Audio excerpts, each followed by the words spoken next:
Hello students. In the last class, we had already discussed till the negative growth of population. Okay, we discussed about the growth rate or population growth, population change, what does it mean, and what are the different methods to calculate population change, population growth rate, negative natural growth rate of population, actual growth rate of population, positive growth rate of population, and this is negative growth rate of population. ठीक है, थोड़ी सी गलती हो गई थी last video में. गलती ये हुई थी, मुझे पहले कंपोनेंट डिस्कस करना चाहिए था. ठीक है, फिर ये खैर हमने ये डिस्कस कर लिया है, तो आप पहले ये वीडियो देख लीजिएगा जो हम अभी बना रहे हैं. ठीक है, उसके बाद आपको ये वीडियो देखना है पहले वाला. ठीक है, तो बच्चों कंपोनेंट्स ऑफ पॉपुलेशन चेंज मतलब पॉपुलेशन चेंज जो होती है वो किन फैक्टर्स के कारण होती है, क्या क्या चेंज होता है जिसकी वजह से ओवरऑल पॉपुलेशन किसी एरिया का चेंज हो जाता है. देखिए पॉपुलेशन जो चेंज होगा दो चीज़ों से होगा. देखिए या तो बर्थ से होगा, है ना, अगर जन्म हो रहा है बच्चों का, ठीक है, धीरे धीरे वो यंग बनेंगे और इस तरह से पॉपुलेशन में जो है वृद्धि होगी.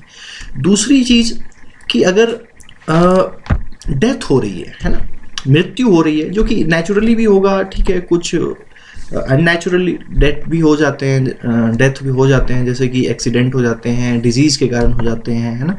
तो काफ़ी चीज़ें हैं जिसकी वजह से डेथ हो जाती है. तो हमें ध्यान में रखना है कि डेथ एंड बर्थ. ठीक है, लेकिन एक तीसरा भी कारण है जिसकी वजह से पॉपुलेशन चेंज हो सकता है. उससे पहले डेथ क्या करेगा, पॉपुलेशन को कम करेगा, और जन्म बर्थ क्या करेगी, पॉपुलेशन को इंक्रीज करेगी. अब आते हैं तीसरे फैक्टर पे. ठीक है, तीसरा फैक्टर ये हो सकता है, सपोज करिए कि जैसे अगर दिल्ली का एग्जांपल ले लीजिए. ठीक है, तो दिल्ली में क्या है कि काफ़ी, जैसे अभी कुछ न्यूज़ में भी था, है ना, वहाँ से जो वर्कर्स थे, ठीक है, डेली वेज पे काम करने वाले, वो काफ़ी लोग रिटर्न हो रहे थे घर, है ना. आपने न्यूज़ में ये चीज़ें देखी होंगी. तो वो जो आए थे वहाँ पर, ठीक है, वो वहाँ पर ना तो पैदा हुए हैं, ठीक है, वो कहीं बाहर से वहाँ पे आए थे, है ना. ठीक है, वहाँ पे काम कर रहे थे, वहाँ पे एम्प्लॉयमेंट था उनका. तो वो जब वहाँ पर आए तो वहाँ की पॉपुलेशन, दिल्ली की पॉपुलेशन को क्या करेंगे, वो इंक्रीज कर देंगे, है ना. अगर हम वहाँ पे काउंटिंग शुरू करें उस समय, तो उनको हमें काउंट करना पड़ेगा, तो वो उनकी पॉपुलेशन, तो उसमें हम काउंट करेंगे तो वो इंक्रीज हो जाएगी दिल्ली की पॉपुलेशन. तो तीसरा ये जो फैक्टर है, ठीक है, इसको कहते हैं हम माइग्रेशन. ठीक है, अब वो जो वर्कर्स जहाँ से आए थे वहाँ तो वो कम हो गए होंगे. अब वहाँ पे उस समय अगर हम काउंट करेंगे तो वहाँ पॉपुलेशन कम हो जाएगी. ठीक है, तो ये थ्री फैक्टर्स हैं बच्चों, कंपोनेंट्स ऑफ पॉपुलेशन. ठीक है, क्या क्या हैं कंपोनेंट्स ऑफ पॉपुलेशन में हमारे, बर्थ रेट, ठीक है, सॉरी खिसक गया, बर्थ रेट है, ठीक है, डेथ रेट है, और उसके बाद ये माइग्रेशन. माइग्रेशन में दो तरह के माइग्रेशन है बच्चों, इन माइग्रेशन एंड आउट माइग्रेशन. अभी बात करते हैं कि वो क्या है. ठीक है, सबसे पहले एक एक कर एक्सप्लेन करेंगे हम. पहले बर्थ रेट क्या है बच्चों, फर्टिलिटी मेजर करता है किसी एरिया का, मतलब वहाँ पे जो है जन्म दर कैसी है. ठीक है, बच्चों के वहाँ पे जो जन्म हो रहे हैं, बर्थ्स हो रहे हैं, ठीक है, तो वो किस रेट से हो रहे हैं, कितना हो रहे हैं, उसको हम मेज़र करते हैं. ठीक है, तो इसको मेज़र करने का जो तरीका होता है उसको हम बोलते हैं क्रूड बर्थ रेट. ठीक है, क्रूड इसलिए बोलते हैं, मतलब क्रूड का मतलब होता है ना कच्चा. ठीक है, बिल्कुल कच्चा माल जिसको बोलते हैं. ठीक है, तो क्रूड होता है ये. क्रूड बर्थ रेट इसलिए बोलते हैं कि एग्जैक्ट फिगर हमें नहीं मिल पाते हैं बच्चों, एग्जैक्टली एकदम बिल्कुल ट्रू फिगर जिसको बोलेंगे ना, कि कितने बच्चों का जन्म हुआ. कुछ रिपोर्ट नहीं हो पाते, ठीक है, कुछ डेटा में एरर रहता है, कुछ मिसिंग रहता है, तो एग्जैक्ट पता नहीं चल पाता है ना. कुछ बच्चों का जन्म घर पे ही हो जाता है, हॉस्पिटल में नहीं हो पाता. ठीक है, तो उनका डेटा जो है गवर्नमेंट के पास नहीं आ पाता है, इसलिए हम बोलते हैं क्रूड बर्थ रेट, मतलब एक एस्टिमेट टाइप से. ठीक है, जितना डेटा हमारे पास रहता है उसके बेसिस पे जो हम निकालते हैं उसी को बोलते हैं crude birth rate. So it is number of live birds. बच्चों देखिए, जितने बच्चों का जन्म होता है ना, उसमें से कुछ बच्चे की डेथ भी हो जाती है ना. वो कई कारण हो सकते हैं, या तो बाय बर्थ उनमें कुछ डिजीज़ होंगे, या कभी कभी क्या होता है कि हॉस्पिटल एक्सेस नहीं हो पाता. ठीक है, और हेल्थ फैसिलिटी ठीक से मिल नहीं पाती, मेडिकल जो एक केयर मिलना चाहिए during the time of birth वो नहीं मिल पाता. ठीक है, मदर एंड चाइल्ड बोथ, दोनों को. तो उसकी वजह से क्या होता है, कभी कभी जो है काफ़ी बच्चों की जो है डेथ हो जाती है. तो हम यहाँ पे बर्थ रेट निकालने में किनको हम काउंट करेंगे, सिर्फ लाइव बर्थ, जो बच्चे बच जाते हैं उन्हीं को काउंट करेंगे हम, उन्हीं का डेटा हम लेंगे, ठीक है। So number of live births in a year per 1000 of population in a particular region. किसी एरिया में 1000 पॉपुलेशन पे जितने बच्चों का जन्म हो रहा है, ठीक है, ठीक है, उसको हम बोलेंगे बर्थ रेट। निकालने का तरीका क्या है बच्चों, फॉर्मूला क्या होगा, देखिए CBR is equal to BI divided by P into 1000, है ना। क्योंकि पर 1000 हम निकाल रहे हैं, जिस वक्त परसेंट हम में निकालते हैं तो मल्टीप्लाई किससे करते हैं, 100 से, तो यहाँ पे 1000 में निकाल रहे हैं तो इसलिए 1000 से मल्टीप्लाई करेंगे, है ना। नंबर ऑफ लाइव बर्थ पर इन अ ईयर पर 1000 पॉपुलेशन, ठीक है, तो इसलिए यहाँ पे 1000 से मल्टीप्लीकेशन होगा। CBR का मतलब है क्रूड बर्थ रेट, BI का मतलब है live births during the year, ठीक है, उस ईयर में कितने लाइव बर्थ्स बच्चों का हुआ, ठीक है, मतलब जितने बच्चों का जन्म हुआ वो कितने जीवित हैं उन्हीं को हम काउंट करेंगे, उनकी संख्या जो है ये BI है, और P जो है मिड ईयर पॉपुलेशन, उस एरिया का जो पॉपुलेशन है, टोटल पॉपुलेशन, ठीक है, वो उस ईयर में क्या है, ठीक है। तो हम एक मीन निकाल लेते हैं कि मिड ईयर में, ठीक है, कितना है, एक एस्टिमेट निकालते हैं, और उस एस्टिमेट से, ठीक है, पॉपुलेशन से डिवाइड कर देते हैं कितना, नंबर ऑफ लाइव बर्थ्स को, और मल्टीप्लाई कर देते हैं 100 से। इसके बाद जो रिजल्ट आएगा बच्चों वो क्या हो जाएगा हमारा, CBR, crude birth rate. Okay, now will move on to the death rate. Okay, तो इसको भी जो मेजर करेंगे उसको हम बोलेंगे क्रूड डेथ रेट बच्चों, इसको हम क्या बोलेंगे, ठीक है, क्रूड डेथ रेट कैसे निकालेंगे, ठीक है, डिफाइन कैसे करेंगे, expressed in terms of number of deaths in a particular year per 1000 population. यहाँ पे था नंबर ऑफ लाइव बर्थ्स पर 1000 पॉपुलेशन, यहाँ पे हम सीधा कर देंगे नंबर ऑफ डेथ्स, जितने लोगों की डेथ हो रही है उनके नंबर को, ठीक है, और निकालने का तरीका वही है, जितने डेथ हुई, ठीक है, divided by the population of that area in that year और इनटू 1000, ठीक है। तो इनका मतलब क्या यहाँ लिखा हुआ है, D means number of deaths, P estimated mid year population of the year, क्योंकि एग्जैक्ट फिगर हमें सही में नहीं पता होता कि कितना पॉपुलेशन है, तो थोड़ा कम ज़्यादा हो जाता है, ठीक है, इसलिए एस्टिमेट करते हैं उस ईयर में। नाउ ये हो गया क्रूड डेथ रेट, ठीक है, दोनों की डेफिनेशन हमने पढ़ ली, फॉर्मूले हमने देख लिए क्या है। अब देखते हैं कि कौन कौन से फैक्टर हैं जो डेथ रेट और बर्थ रेट को क्या करते हैं, इन्फ्लुएंस करते हैं। तो बच्चों एक रीजन का डेमोग्राफिक स्ट्रक्चर क्या होता है बच्चों, कि उसमें कितने ओल्ड एज पॉपुलेशन है, कितना यंग पॉपुलेशन है, और कितना जो है वो चाइल्ड पॉपुलेशन है। अब देखिए जिस एरिया में यंग पॉपुलेशन ज़्यादा होगा, ऑब्वियसली वहाँ पे क्या होगा, बर्थ रेट जो है उसके ज़्यादा होने की संभावना होगी, ठीक है, और डेथ रेट की संभावना कम होगी, मतलब इसके डेथ रेट जो है वो कम होगा, इसकी पॉसिबिलिटी है। क्यों, क्योंकि देखिए यंग पॉपुलेशन है, ठीक है, ये फर्टाइल पॉपुलेशन है, ठीक है, इनकी मैरिज होंगी, ये फैमिली प्लानिंग करेंगे, ठीक है, तो कहीं ना कहीं ये पॉपुलेशन ग्रोथ में, ठीक है, पॉजिटिवली कंट्रीब्यूट करेंगे, ठीक है। और अगर ओल्ड पॉपुलेशन कम है, ओल्ड पॉपुलेशन ज़्यादा है, सपोज करिए, ठीक है, ओल्ड पॉपुलेशन ज़्यादा है और चाइल्ड पॉपुलेशन ज़्यादा है, ठीक है, तो चाइल्ड पॉपुलेशन जो है वो अभी बिलो रिप्रोडक्टिव एज है, ठीक है, वो पॉपुलेशन ग्रोथ में भी कंट्रीब्यूट नहीं कर सकते। दूसरा, ओल्ड एज पॉपुलेशन जो है वो कहीं ना कहीं हेल्थ उनकी ख़राब हो जाएगी, वो कमज़ोर हो चुके हैं, तो धीरे धीरे वो जो है डेथ रेट में कंट्रीब्यूट ज़्यादा करेंगे, है ना।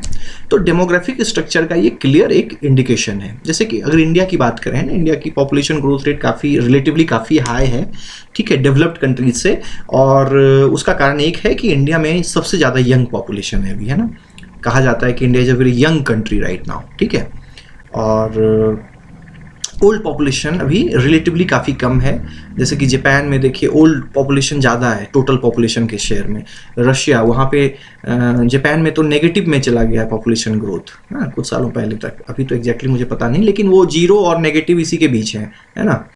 और रशिया का भी वही हाल है, जर्मनी का भी वही आसपास है ना, 0 पॉइंट समथिंग, और कभी कभी तो नेगेटिव भी चला जाता है किसी ईयर में। तो ये हालत है, उसके बारे में हम पढ़ेंगे नेक्स्ट जो चैप्टर है इसी पे है, ठीक है, तो उस पर डिटेल में हम इस पर डिस्कशन करेंगे। दूसरा सोशल डेवलपमेंट बच्चों, सोशल एडवांसमेंट, ठीक है, कोई नहीं, सोशल डेवलपमेंट भी हम इसको बोल सकते हैं। सोशल एडवांसमेंट का क्या मतलब है, लिटरेसी ज़्यादा हो, है ना, लोग एजुकेटेड हैं, ठीक है, और करियर को देखते हैं, ठीक है, प्रोफेशनल जो भी क्वालिफिकेशन है उनका उस अनुसार जॉब ढूंढते हैं, ठीक है, इसको बोलेंगे सोशल एडवांसमेंट। जेंडर इनइक्वालिटी कम है, मतलब मेल फीमेल में जो डिस्क्रिमिनेशन है वो कम है। तो ये सारी चीज़ें जहाँ पे होंगी ना, वहाँ पे डेथ रेट, बर्थ रेट में थोड़ा असर पड़ता है, ठीक है। देखिए, अगर हमारा आउटलुक मेल फीमेल में डिस्क्रिमिनेशन का नहीं होगा तो दोनों की पॉपुलेशन ठीक ठाक रहेंगी, है ना। अदरवाइज अगर हम मेल प्रेफरेंस देते हैं, जैसे कि है ना फीमेल फीटिसाइड, फीमेल इन्फेंटिसाइड, ये आपको पता होगा, भ्रूण हत्या, ये सब चीज़ें होती हैं अगर हमारा जो सोशल डेवलपमेंट है वो अगर कम हो, है ना। दूसरी बात, अगर हम एजुकेटेड नहीं हैं, ठीक है, तो क्या होता है कि शादियां जो है वो पहले कर देते हैं काफ़ी कम उम्र में, कहीं कहीं तो चाइल्ड मैरिज हो जाती है ना। लेकिन अगर एजुकेटेड हैं, ठीक है, मैन वीमेन दोनों, ठीक है, तो वो क्या करते हैं, पहले करियर को फोकस करते हैं, पहले कि नहीं हम जॉब करेंगे, ठीक है। तो इससे क्या होता है, मैरिज में डिले होता है। मैरिज में डिले होगा तो कहीं ना कहीं जो है पॉपुलेशन, बर्थ रेट जो है वो कहीं ना कहीं थोड़ा सा डाउन आएगा, ठीक है। तो ये है सोशल एडवांसमेंट का उस पर इम्पैक्ट।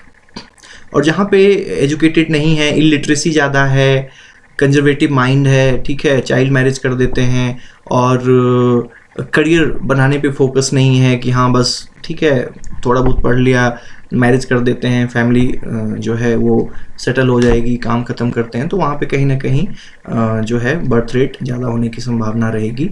तो उसके बाद आता है level of its economic development. वो ये एरिया अगर ज़्यादा डेवलप्ड है, ठीक है, इकोनॉमिक डेवलपमेंट का मतलब होता है कि सबसे पहली चीज़ तो ये है कि इकोनॉमिकली वो प्रोस्पेरस हो, है ना, ठीक है। तो उसका प्रभाव ओवरऑल सब चीज़ों पे पड़ जाता है। अब देखिए, इकोनॉमिक डेवलपमेंट अगर ज़्यादा होगा, इसका मतलब हॉस्पिटल्स होंगे अच्छे अच्छे, ठीक है, लोगों को जो है हॉस्पिटल, हेल्थ फैसिलिटी की एक्सेसिबिलिटी अच्छी होगी, ठीक है। तो कभी ऐसा नहीं होगा कि किसी मदर को जब चाइल्ड बर्थ होने का टाइम हो तो उनको एक्सेस ना मिल पाए, है ना, मेडिकल फैसिलिटी की। तो जो इन्फेंट मोर्टिलिटी रेट है ना, बच्चों की जो मृत्यु दर है वो कम होगी, ठीक है। उसके बाद जो जैसे कि ओल्ड पॉपुलेशन है, ठीक है, वो भी बीमार रहते हैं, ठीक है, ओल्ड एज में हम ऑब्वियसली कमज़ोर हो जाते हैं, हमें हेल्थ फैसिलिटी ज़्यादा ज़रूरत होती है।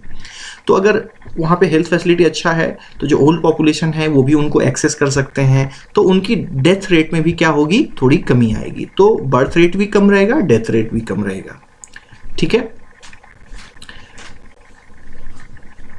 तो ये हो जाता है इकोनॉमिक डेवलपमेंट का इम्पैक्ट। दूसरी बात, अगर इकोनॉमिक डेवलपमेंट अच्छा है तो एजुकेशन की भी फैसिलिटी अच्छी होगी, है ना, स्कूल्स होंगे, कॉलेजेस होंगे, एम्प्लॉयमेंट लोगों को मिलेगा।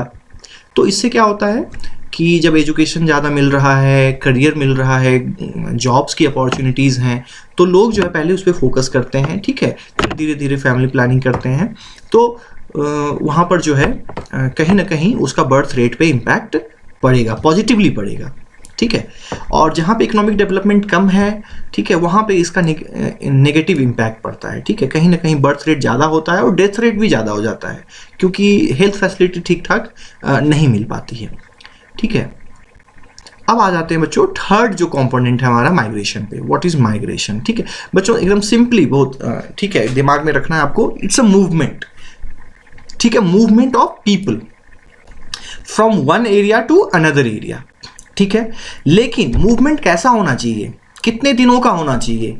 क्या हम घर से निकलें और 200 मीटर जाके अपना जो है एक अलग नया घर बना लें, ठीक है, 500 मीटर दूरी पे, सेम एरिया में, सेम विलेज में या सेम टाउन में, तो क्या उसको माइग्रेशन बोलेंगे? नहीं, ठीक है।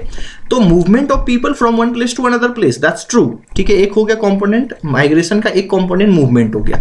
दूसरा हो गया डिस्टेंस, कि वो डिस्टेंस ऐसा नहीं होना चाहिए घर से निकल के 200 मीटर दूर जाके जो है घर बना लिया, ठीक है। वो डिस्टेंस थोड़ा सिग्निफिकेंट होना चाहिए, है ना, कम से कम, है ना, 20 किलोमीटर, वो कम से कम इतना हो कि वो दूसरा गांव हो या दूसरा शहर हो, है ना, इस तरह की चीज़ें। दूसरी बात कि ऐसा नहीं हो कि मैं आज गया, ठीक है, एक शहर में और 2 दिन बाद मैं लौट आया, ठीक है। सपोज करिए कि मैं विलेज में ही हूँ, सपोज करिए, ठीक है, मैं अपने गांव से निकला और दिल्ली गया, 2 दिनों में घूम फिर कर फिर आ गया, और मैं अपने गांव में जो है आई एम ब्रैगिंग अबाउट, यार मैं तो माइग्रेशन करके गया था दिल्ली, फिर जो है आ गया वापस, है ना। अब वहाँ पे लोग जो हैं थोड़े इलिटरेट हैं और मैं उनको बुद्धू बना रहा हूँ, मैं बोल रहा हूँ मैं migrant, I am a migrant now, ठीक है। तो है ना। तो ये माइग्रेट नहीं होगा, ये माइग्रेशन का प्रोसेस भी नहीं है, ठीक है। तो आपको क्या थोड़ा ज़्यादा दिनों के लिए माइग्रेट करना पड़ेगा, है ना। तो अपना जो प्लेस ऑफ रेजिडेंस है ना, रेजिडेंस क्या कहते हैं, है ना, रहने, जहाँ आप रहते हैं, वो जो है ठीक ठाक समय के लिए होना चाहिए, है ना। कम से कम 4 महीने 6 महीने, ठीक है। और उसके बाद तो मैक्सिमम का कोई लिमिट नहीं है, ठीक है। मैक्सिमम का कोई लिमिट नहीं है, वो कुछ भी हो सकता है। आप हमेशा के लिए जा सकते हो, परमानेंटली आप छोड़ सकते हो अपनी जगह, है ना। हमेशा के लिए दिल्ली चले गए, हमेशा के लिए मुंबई चले गए, चलो छोड़ो, ठीक है, अब वहीं हमें रहना है। तो इसको कहेंगे माइग्रेशन, ठीक है। तो माइग्रेशन क्या हो सकता है, वो परमानेंट भी हो सकता है बच्चों, और वो टेम्पररी भी हो सकता है, और सीजनल भी। कभी कभी क्या होता है ना कि सीजनल का मतलब जानते हैं क्या होता है। सीजनल का होता है जैसे कि समर सीजन में देखिए क्या होता है, समर के बाद रेनी में क्या होता है, खरीफ सीजन आ जाता है, क्रॉप, जिसमें कि पैडी कल्टीवेशन हम लोग करते हैं, ठीक है। उसके बाद क्या होता है ना, उसको मैच्योर होने में, पकने में वो काफ़ी टाइम लगता है, ठीक है, मैच्योर होने में। तब तक क्या करते हैं कि गांव के जो वर्कर्स होते हैं, एग्रीकल्चर वर्कर्स, वो आ जाते हैं शहर, दिल्ली, मुंबई, ठीक है। फिर 2-3 महीने रहते हैं, 4 महीने, फिर लौट के चले जाते हैं हार्वेस्टिंग टाइम में, कहाँ, विलेज। उस समय फसल काटने का समय हो जाता है। तो इस तरह के माइग्रेशन को हम क्या बोलते हैं, सीजनल माइग्रेशन, है ना। तो ऐसा नहीं था 1-2 दिन, है ना, 4-5 महीने, एक सीजन के लिए वो आ जाते हैं, और फिर जब हार्वेस्टिंग का टाइम होता है तो यहाँ से चले जाते हैं, तो उसको बोलेंगे सीजनल। तो अच्छा है, 2-3 महीने भी, है ना, सिग्निफिकेंट टाइम है अगर वो माइग्रेट कर रहे हैं तो, ठीक है।